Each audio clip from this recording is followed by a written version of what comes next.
country in general, and particularly in Parliament, is the budget cycle. We are now with the budget policy statement. We will go on, we'll do our bit. National Assembly will do its bit. It concerns me that while the institution of Parliament, which is charged with the responsibility of doing that very important exercise, has not complained that we are not able. Your Excellency, we are very able. So when we see in the media, the Council of Governors is asking for this much, the National Treasury can only give 380. The Commission of Revenue Allocation is saying give them 407 billion, and the Council of Governors is saying give us 425. It begs the question, why has everybody forgotten that that is the work of the Senate? It should not worry you. In fact, I saw you, Your Excellency, asking governors that before they conclude, after you chaired their session, they want to meet the president. Let them meet the president and discuss matters of development in their counties. But as far as the budget is concerned, we are not going to hear all those figures. We are going to deal with the problem in the manner that the Constitution expected us to deal with it. And we would like governors to know, and I'm glad that my younger brother is here, Governor number 1. Have confidence in us. We are the ones who represent you. We are the ones who protect your interests, the interests of your government and the interests of your county. Have confidence in us. We will do a very, very good job indeed. Your Excellency, I'm hoping that next year, I was insulted here yesterday, but I couldn't speak kwa maana niko ugenini. Waliniambia kwamba ni Mombasa peke yake yenye inaweza kuwalaki viongozi wa Kenya. So next year, come and enjoy similar facilities, if not better, in the land of bullfighting in Kakamega. Thank you very much. My leader of majority, you're most welcome, and you will do the needful. You invite the Speaker, and the Speaker will invite the President, the Deputy President. Thank you, Senator Boni Halwale, who forgot that we gave them this platform as a whip of the Senate, not as Senator for Kakamega. So you cannot use the opportunity to advance the interest of Kakamega County. Anyway, that's with a light touch. Your Excellency, the President, the Deputy President, the Speaker of the Senate, Governor Mombasa, colleague senators, our very distinguished guests from CPA that have joined us the last 3 days actually in this conference led by the Secretary General Stephen Twiggs, and Secretariat, members of the press. I greet you all, good afternoon. Well, thank you so much, Your Excellency. It feels like a big relief to have you here. 2 days ago, when it wasn't still confirmed whether you are gracing us, gracing our occasion, there was a lot of murmurs from our colleague senators. Because, you know, Senate is regarded as a house of elders in this country. And you know, yesterday with the Speaker, we were asking ourselves seated there, since when did it become a bad thing to be an old man? Because, you know, you speak to many of these members or colleagues of ours in the National Assembly, and they speak of elderly men as if it's a crime to be old. But actually, then the Speaker reminded me something and said that, but if you go by the median age of both houses, there are more older men actually in the National Assembly than in the Senate. Senate is full of young men. In fact, our oldest man is a bullfighter here. The rest are fairly agile young people who have ability to do many things. So thank you so much for gracing us. I'm taking a lot of time to appreciate that because I know what it means. I have been in Senate for the last 3 terms, And we are growing in stature and in size. And we really appreciate when, first of all, we get the recognition, and also when we have the opportunity to interact with government officials, especially at the highest level. It's not every day that we get this kind of interaction. In fact, my brother Abdul Swamad, I'll appreciate and tell you, no offense to your predecessor, but the number of times you've graced functions of the Senate in your time as governor is more than the time that your predecessor ever did. Yet we come to Mombasa on so many occasions. So if you keep on like that, we'll keep coming to Mombasa. Otherwise, there has been a small debate here. Why Mombasa every other time? But we have appreciated. So thank you, Your Excellency, for coming. Number two is I'll say two quick things. Number one is your function as the chair of IBEC. IBEC is a very important tool in our budget making cycle, and especially in the month of February where we are in, which is the official month for Parliament and its interaction for over the final decision making leading all the way up to June. We saw your meeting with the governors. We'll await the recommendations that we shall receive and the communication that will come from your interaction.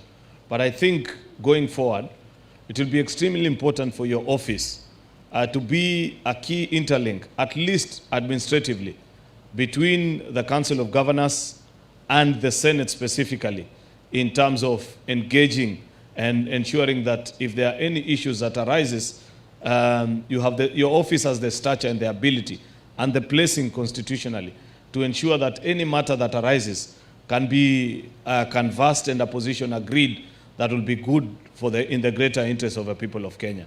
And I have no doubt that you have the capacity. I have no doubt that you are a friend of the Senate because you've been a member of Parliament and you know how our interaction with our colleagues in the devolved units sometimes is. We do appreciate, though, this time because, you know, we have colleagues who we were together in Senate, now they sit in Council of Governors, and we have also governors who now sit in Senate as led by the Speaker and others as senators. So the devolution family has actually gone full cycle, and there's nothing to be worried or concerned about in terms of what do we do to ensure that we advance the interest and the needs of our people. Lastly, Your Excellency, is just to remind you of a pledge that as an administration we did make, that upon coming into office, we shall ensure the full and final transfer of all county functions from national government to the devolved unit of county governments. Counties have grown in stature and in size. They have the ability to manage all their affairs. So we look forward to a time where we shall come back next year and we'll be told that all the things that constitutionally have been bestowed on Abdul Swamad, he's fully in charge. Until such a time, out of their own volition as the people of Mombasa, through their own systems, they come to the national government and say, with regards to a specific issue, continue handling it for us. Because that's the spirit of intergovernmental relations. And we even further look forward to a time where also, and this hasn't happened, if you read the Intergovernmental Relations Act that we passed in the first Senate, it doesn't foresee just a situation where county governments transfer its functions to the national government. It also presumes a situation where national government can transfer its functions to counties and say, you're best placed to handle a particular issue, please do it for us. And there can be many examples. I could cite many, but I don't want to do it in the interest of time. I just want to remind us all that we look forward to devolution growing to that particular level. Otherwise, Your Excellency, thank you so much. Welcome to Mombasa. Colleague senators have had a good time here, studied many things. We go back to Nairobi with better capacity than we were before we joined here. Thank you so much for finding the time to be here. I now want to take this opportunity to invite the Speaker of the Senate, Speaker Amason Jeffa Kingi, to come and grace the occasion as well, and then onward carry on the program. A round of appreciation to our Speaker. Welcome, Speaker. Thank you so much, Majority Leader. Your Excellency, the Deputy President, the Honorable Riggy G, the House leadership, our resource persons, my brother from another mother, the governor of Mombasa, the young Sharif Nasir. That's what we call him. Ladies and gentlemen, good afternoon. Your Excellency, first allow me to register our collective appreciation to you for finding time to come to be with us this afternoon. We talked before you came here. The last we talked was, I think, last night.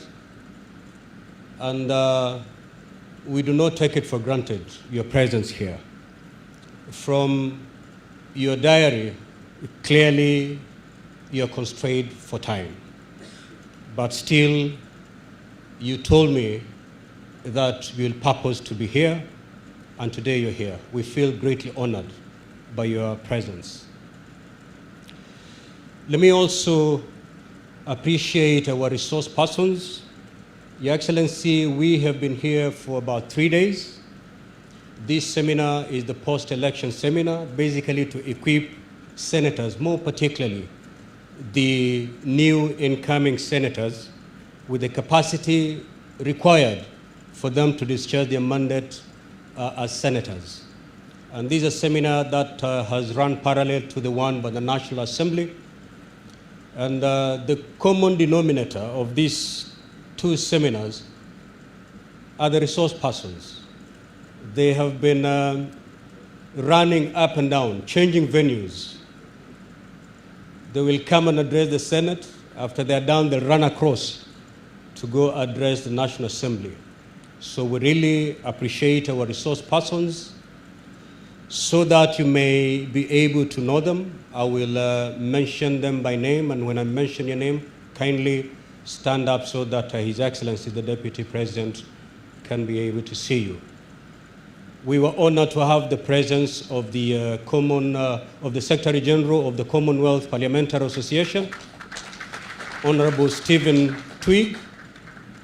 He is a former member of Parliament of the House of Commons in the UK. He also served as a minister in the government of the United Kingdom. The other resource person we had was Honorable Kevin Andrews. I think he's walked out. A former member of Parliament in the House of Representatives in Australia. He also served as a cabinet minister in different portfolios in Australia. The third one is our lovely sister, Sylvia Lucas, from South Africa. She is the deputy chair of the National Council of Provinces in South Africa, very senior person in that house, which is similar to the Senate in South Africa. They don't call it the Senate, they call it the National Council of Provinces. Then we have another lovely sister from Canada, Natalie Foster, a senior clerk in the House of Commons in Canada. I think she's left to catch a flight back home. These are the people who have been with us, impacting very valuable knowledge to our senators.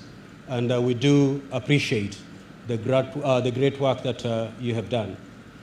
Your Excellency, just to bring some relevance, why your presence, and indeed even from here going forward, why we may need a structured working relationship with your office. Your Excellency, one of your responsibilities as the Deputy President is to coordinate the intergovernmental relationship between the national government and the county governments. In this country, you cannot talk of county governments without talking about the Senate. So this is your natural home by virtue of that responsibility that you have. And therefore, Your Excellency, welcome to the Senate, welcome to the Upper House. Your Excellency, just like the leader of majority has said, the Senate is not the house of the elderly. It is the house of maturity.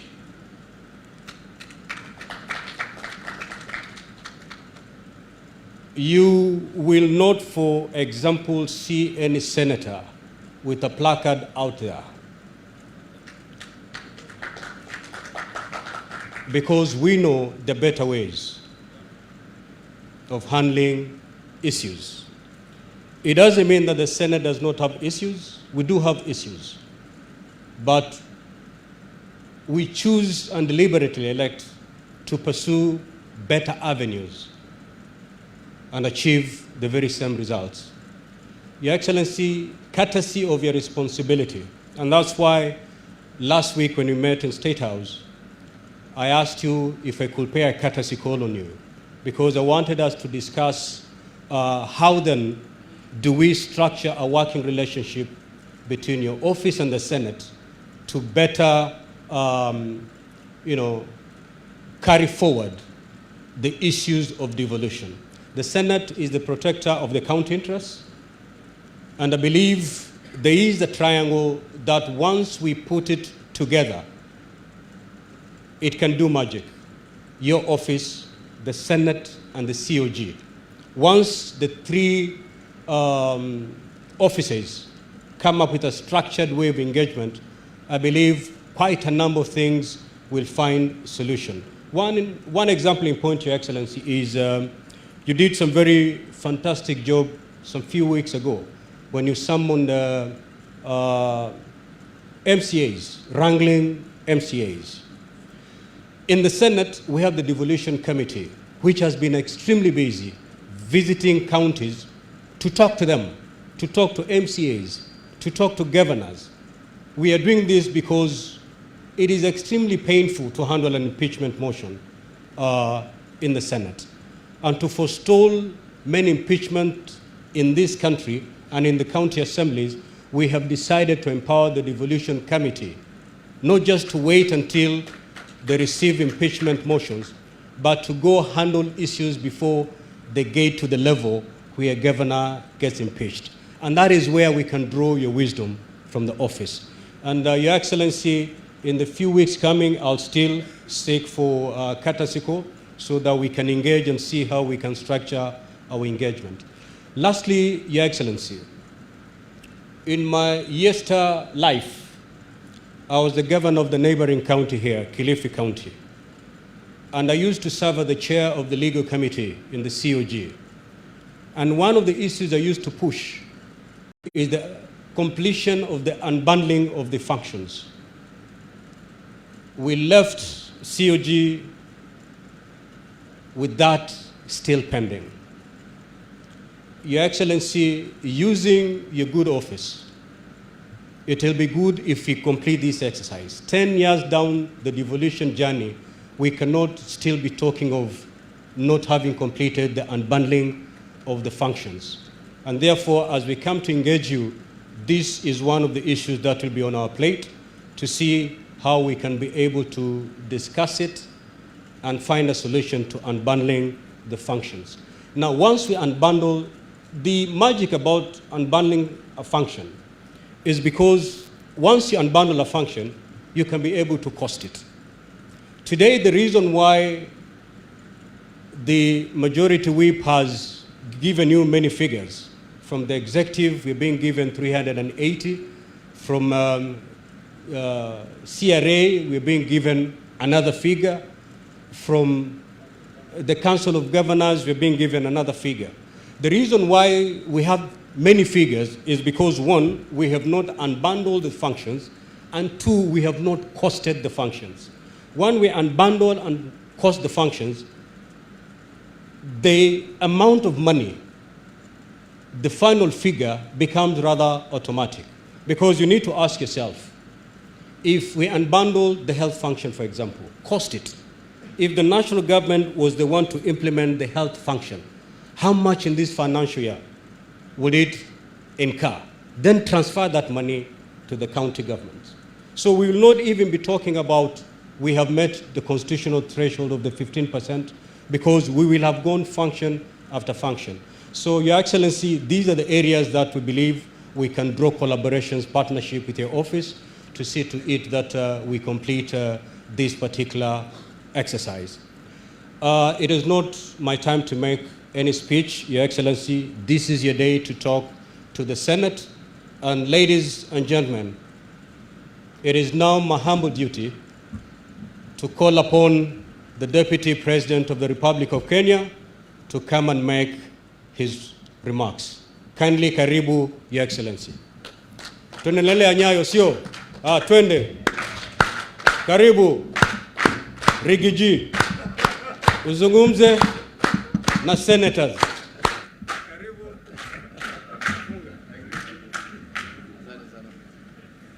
Thank you very much. Please be seated.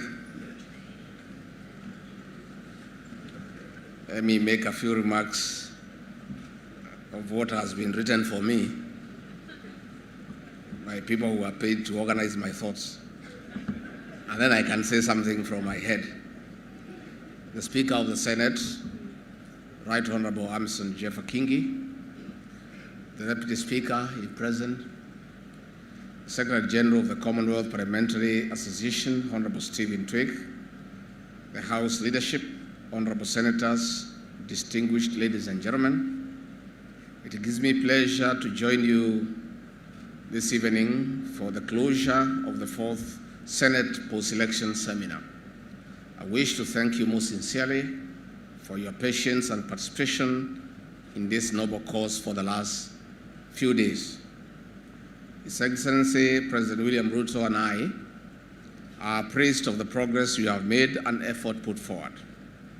Honorable Speaker, Honorable Senators, during this seminar you have exhibited great enthusiasm and interest in learning, sharing valuable experiences, and keen to benefit from the rich presentations and discussions led by our distinguished resource persons from diverse parliamentary jurisdictions, notably Australia, Canada, and South Africa.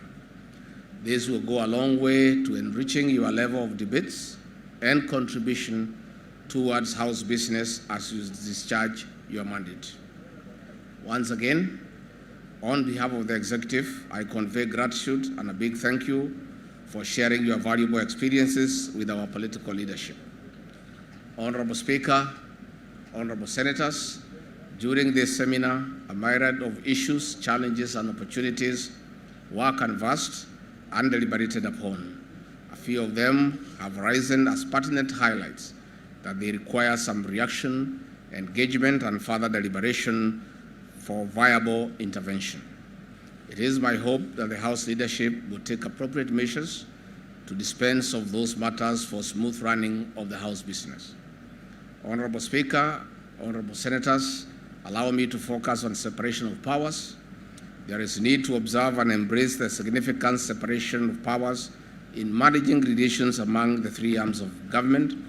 And on this note, I urge sobriety and mutual relations towards our common purpose, that is delivery of quality services to the people of Kenya. In the same vein, I believe that dialogue and consultation based on mutual respect between the Senate and the Executive would conclusively address the matter of pending bills, which remains a big challenge for most counties. In fact, this has caused immense pain to many Kenyans. It must be resolved once and for all. Honorable Speaker and Honorable Senators, further, I encourage the Senate to propose amendments to various pieces of legislation to compare regular and output-driven performance from county governments. This is squarely within your oversight mandate. If a bill is done with proper public participation from a bipartisan approach, it will serve the common good once enacted. Honorable Senators, parliamentary practice and procedures are an important component in enhancing democratic governance of our country. I encourage you to make use of the floor of the House for the interests of every Kenyan and for the good of our nation. As I conclude, I strongly urge that public interest be at the core of our operations and programs. Let us aim at yielding the highest dividends to the people of Kenya. With those few remarks, it is my pleasure to declare this seminar officially closed. God bless you, the Senate, and God bless Kenya. Let me now speak one or two things. Nothing controversial, really. I want to say this. Despite a very heavy schedule, I deputize a very active president, a man who has kept us on our toes to an extent that many people who joined this government are in deep thought whether it was the right thing to do. The president has given me 9 functions, well spelled out in the executive order, and he had 3. And the 10th one, that is deputizing him and carrying out duties assigned to me, carries 50% of my time. But despite all that, I had to come here because among my duties is to oversee intergovernmental relations between the 2 levels of government, to make sure that there is seamless relationship for the benefit of the people of Kenya. For me to succeed in that function, I need the Senate more than it needs me. That is the truth. That is why I'm here. And first and foremost, let me take this opportunity to congratulate those of you who are elected through the ballot and those who are specially elected, pongezi. And I want to say, I know, because I've gone through the ballot. Being elected is not a joke. 100,000 people who slept in different homes, turning up one morning and they have not met and agree that you are the right person is not a joke. And therefore, I want to say congratulations. And it is for that reason that I have told our officers in the National Government Administration, irrespective of which party you belong to, they must accord full respect to elected leaders. And they don't have a choice. It's not an option. It's a must. And we have told them, if you don't like the senator of this or that county, hiyo ni shauri yako. Provided wananchi walipenda yeye, that is your view. And your view is irrelevant in that matter. It is you as an officer of government who is posted in that county to find a working relationship with the elected leaders. And it's not the other way around. And in the unfortunate event that you cannot work together, you know very well who is to exit, because elected leaders cannot go on transfer. They belong there. And even if you don't like that leader, hata kama ako na jicho moja, huyo ndio wananchi walipenda. So we have asked them, and you have seen since we came to office, the harassment that was there on elected leaders, by administrators, by security officers, is a thing of the past. And we have told the county commissioners and the OSPDs and the DCIOs, we don't need them to help us to do our politics. We have enough lobby groups. Friends of Ruto, Wamama na Ruto, Walebo na Ruto, sijui nini. We don't even know what to do with the people who are helping us with the politics. We have told administrators and police to do what they are paid to do and keep off politics. And we have told them, in any case, it's only somebody foolish who can ask them to help you in politics, because where they tried, they failed. So if you try to get people who cannot help you, you are going to fail. I want to say that the role of the Senate in making devolution work cannot be overemphasized. And I appeal to you in a very robust manner to oversight the county governments and make them work and make sure that every cent appropriated to them is used for the benefit of the people in your county. Please, that is a duty that you have. You owe it to the electorate, you owe it to God, and you owe it to humanity. Please oversight the county governments, but do so with responsibility. I also want to add that the issue of unbundling the devolved functions of the counties is one thing that President William Ruto, in his inaugural speech on 13th September in Kasarani, committed his government to do so. We have scheduled a summit meeting followed by an informal retreat with our 47 governors next week to discuss this matter and conclude it. at that level. And to precede that decision, in the supplementary budget, we have proposed 90 million shillings that the IGTRC have asked to facilitate them to unbundle those functions. And you know, once unbundled, resources follow functions. So that is something that we have a commitment, and next week we are going to do it.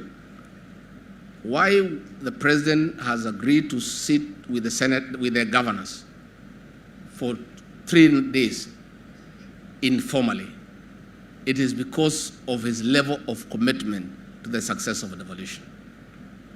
Before we came to office, the summit was never convened. And many things that would have been dealt with at that forum were not done. We have committed ourselves to have the summit meet regularly. And again, we are going to have informal discussions. One of the things we want to agree with the governors is that this issue of going to court between the two levels of government is unfair to the people of Kenya. The lawyers of the governors are paid by the people of Kenya. The lawyers of the national government are paid by the people of Kenya. It is a loss to the people of Kenya. And most of those things we can agree by sitting down and talking informally before we can formalize them. I'll be extending an invitation to the Speaker and the House leadership to come and also talk to the governors and have an interaction, so that if there are issues that you think you need to raise at that level informally and that can help in creating a good relationship, you'll have the opportunity to do so. In matters IBEC that I chair, I agree with the bullfighter, my good friend. It is the role of Parliament to appropriate funds. All we are trying to do is to be decent. We are trying to see whether we can arrive at something that is acceptable to everybody, so that when the matter comes to you, your work is much easier. The previous administration had encouraged the National Assembly to view the Senate as their enemies, and that is not the case and should never be the case. Our leader here of majority and the chief whip know they have clear instructions from the president that the Senate and the National Assembly are not enemies. The leaders of the National Assembly are properly guided that they must seek a good working relationship between the two houses of Parliament for the benefit of the people of Kenya. We therefore believe that most of these things can be sorted out where the two houses are not antagonistic. And that must start with the President and I by respecting the Senate, so that our leaders in the National Assembly can follow suit. You know when the leader shows Madharau, the junior people just follow suit. All these county commissioners who are disrespecting elected leaders, it is because that disrespect was being shown openly. Leaders were making abusive remarks about elected leaders in the presence of the civil servants. So they knew that is the official policy. Ourselves, we have told them, in private and in public, any elected leader, it doesn't matter from what formation, must be accorded due respect. And we have told them to try and get elected and see how difficult it is. And therefore, they must have that respect. Finally, I want to say that we'll try on our part, and Speaker will agree as early as next week when you can pass by, we have a chat, to create a good working relationship. Many people who are in Kenya Kwanza know me. I'm a very easy guy. Those who are not with us, please don't believe what you read in the social media and in the other media about me. I'm a very easy guy. I'm a guy who have come from nowhere with nothing to where God has put me.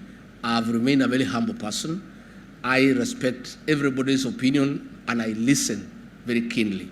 So I would like to have a very good working relationship with the Senate and the leadership, because we need each other, and I need you much more than you need me for me to succeed in that function I've been given by the President. So my office is open. We are available 24/7. We have no other work to do ourselves. Myself and the President, we are through with educating our children. We have no other work to do. other than to serve the people of Kenya on a daily basis.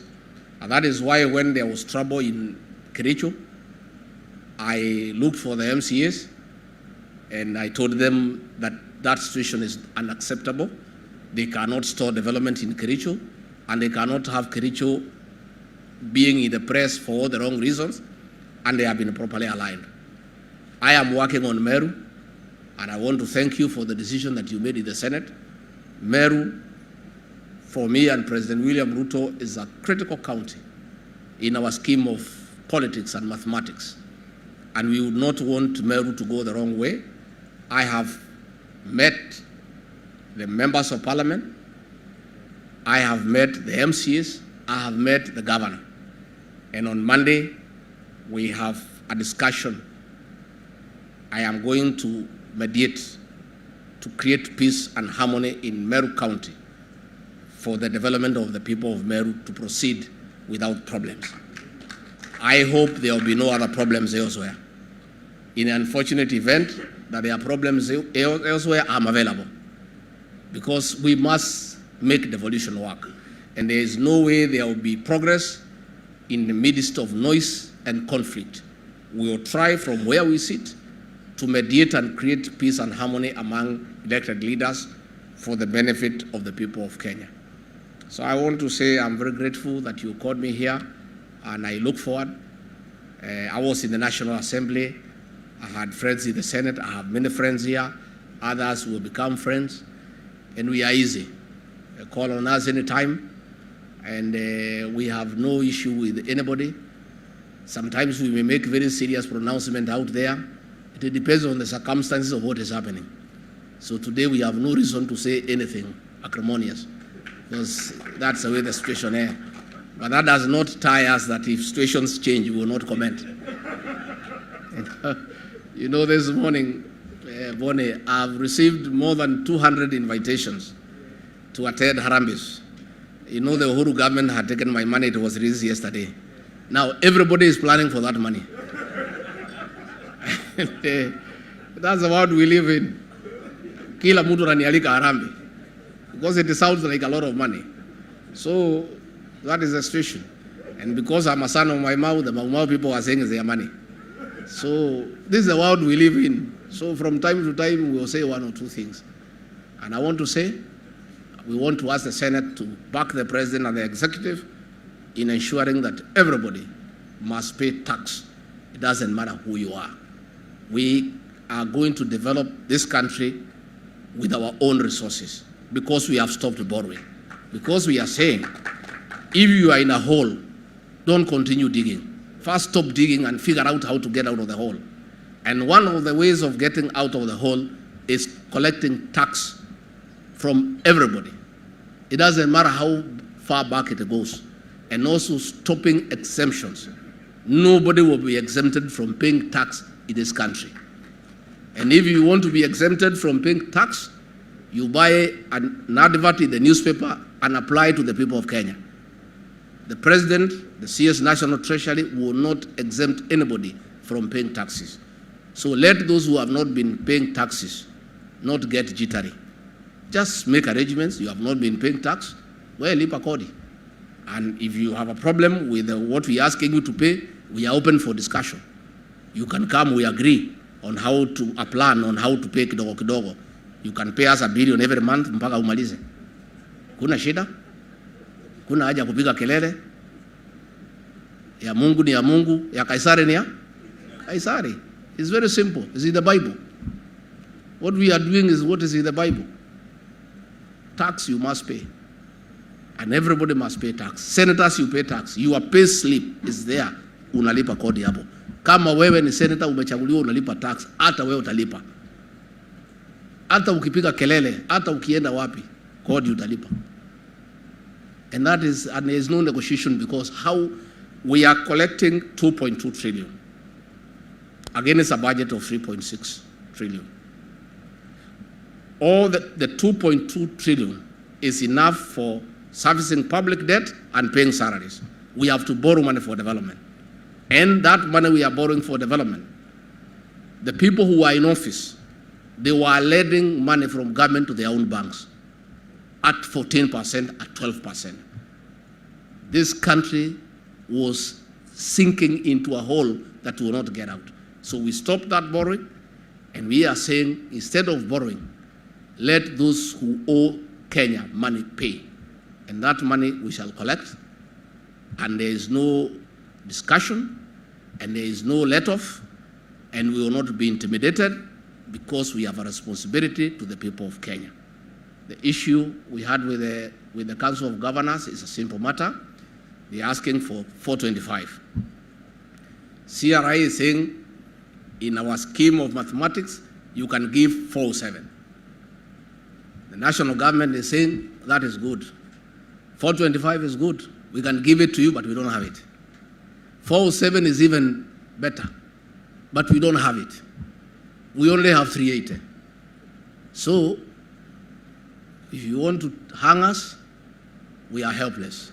If you want to remove our trousers and whip us on the buttock, go ahead. We don't have the money. Na sisi ni watu ya kuongea ukweli. What we don't want to do is to cheat governors that will give them money that we don't have.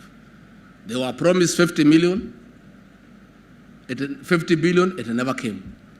We are having problems giving them the disbursements every month. We are 3 months behind. So we are asking them, if what was in the budget, 370, we have been unable to give you, if we give you 425, it will just be a lie. President William Ruto and I are Christians. We saw with the Bible before God and the people of Kenya to always speak the truth. We have no 425 to give to the governors. We don't have 407. We will try to look for 385. We will try. We are not promising. We will try. And one of the ways is to collect taxes. So, nyinyi mkiona tunapigiwa kelele kwa tax, nyinyi msiingie kwa hiyo kelele tu, mnyamaze if you cannot support us. You don't have to support us. You can just keep quiet. But we will try what we can do, and we have told the governors, if we succeed in increasing revenue from 2.2 billion to 2.2 trillion to 3 trillion, it is public information. We'll just sit again with the calculators, and all our phones have calculators. We just make sure you put a new battery so that you get the right numbers. Then we sit down again and calculate, and we'll give you your percentage. But right now, this is a figure, is what we have. Take a calculator and see what you can get. It is that simple. So when the matter finally comes before you, please look at all the factors, look at what is possible, look at what is not possible. You are elected leaders, you are responsible, and make a fair decision. Don't force us to give lies. If you force us, we shall lie, because you are our bosses. Nyinyi ndio wenye kusema kwa mambo ya appropriation of funds. If you even decide you force us to give them 500 billion, ni sawa. Lakini itakuwa ni udanganyifu na uongo. Na hiyo President William Ruto na mimi, hiyo maneno ya uongo, mtu samehe, hatuwezi. We are not able. Sisi ni watu wa Mungu. Mungu alitusaidia tupate hizi viti, na hatuwezi kuanza kumchanganya na mambo ya uongo, because ni dhambi kuongea uongo. So as the matter comes before you, apply your discretion. Kindly take into consideration the state of the economy, take into consideration the revenue levels and our obligations in public debt, in salaries, and all that surrounds finances, and make a fair decision that is implementable and that will be beneficial to the people of Kenya. With those very many remarks, once more, I want to say thank you very much. May God bless you, and may God bless you abundantly. Governor, you have said whatever little money that we have, we spend here.